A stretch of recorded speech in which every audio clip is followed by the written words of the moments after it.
Hey, what is up, church? Thank you so much for being with us today. We have a great devotional for you today. Let's get right into it. It says this, 1 Corinthians 7:20 through 23. Yes, each of you should remain as you were when God called you.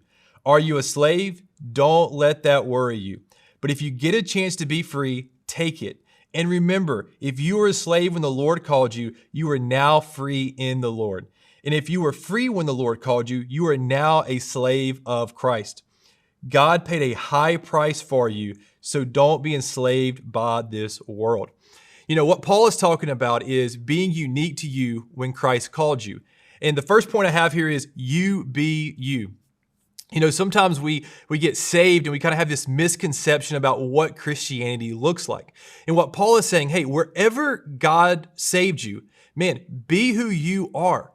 There's a lot of misconceptions about, okay, I got to be something different when I come to know Christ. We have this misconception that I have to, carry around this giant Bible, or maybe now I have to wear a suit to church, or maybe I have to be this really awkward guy that stands on the corner with a megaphone and tells everybody they're going to hell.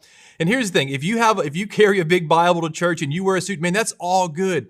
But what Paul is trying to say is, man, we don't have to become something that we're not when God saves us. You know, back in Paul's day, you had people from all over the place coming to know Christ.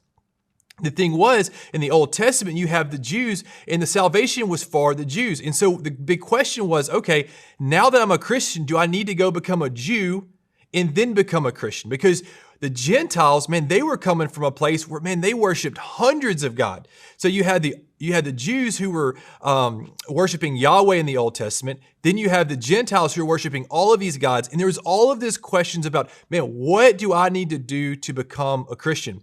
What does that look like for me? And what Paul is saying, hey, look, whatever background you come from, whatever context that you are in, you be the best version of you as a Christian in the context that God has placed you in.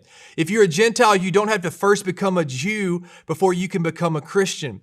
And what I want to encourage you with, man, wherever God has found you, maybe you love the outdoors and you love going hunting and fishing. That's awesome. Man, go do that and bless God for it. Man, maybe you're a teacher or a doctor. Man, be the best version of that wherever you are. Maybe you're a student and you're in college. Man, be the best student that you can be for Christ. The second thing is that we now belong to Christ. And he talks about this. He says, look, God paid a high price for you. One thing we need to remember is that we were actually all in slavery. We all were enslaved to sin. The Bible tells us that Jesus paid the ultimate price by going to the cross and dying for us. And that's why it says that God paid a high price. So what that looks like for me is now my life looks different. See, now that my sin has been paid for, I have now been adopted into God's kingdom. I no longer am a slave to sin, but now I am a son of God. And what that means for me is that my life needs to look different. My life needs to look different from what it used to look like. That means that I am taking ownership in God's kingdom. My life is no longer for myself. I am no longer living for Ryan. Man, now my life, I am living for God. In whatever text that is in, that my life, I'm living for God. And the thing he ends with is this: be careful not to be enslaved by this world. And what Paul is saying is, look, God paid a high price for you. The worst thing that you can do is, man, get on fire for God and let that fire go out. The reality is this: there's always going to be a temptation in our lives to turn back to the things that we came from.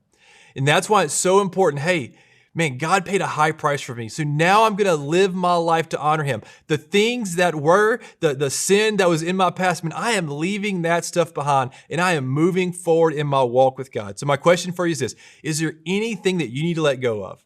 Is there any sin that's kind of, man, it's been pulling you down, it's been pulling you back? Is there anything that I need to I need to let that stuff go?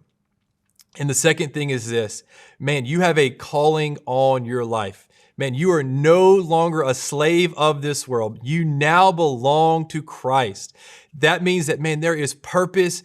There is a mission that God has placed inside of each and every one of us to accomplish for his kingdom. Man, let's get out there and let's live our best lives for God. Amen. Man, church, thank you so much for being with us. Man, feel free to share this.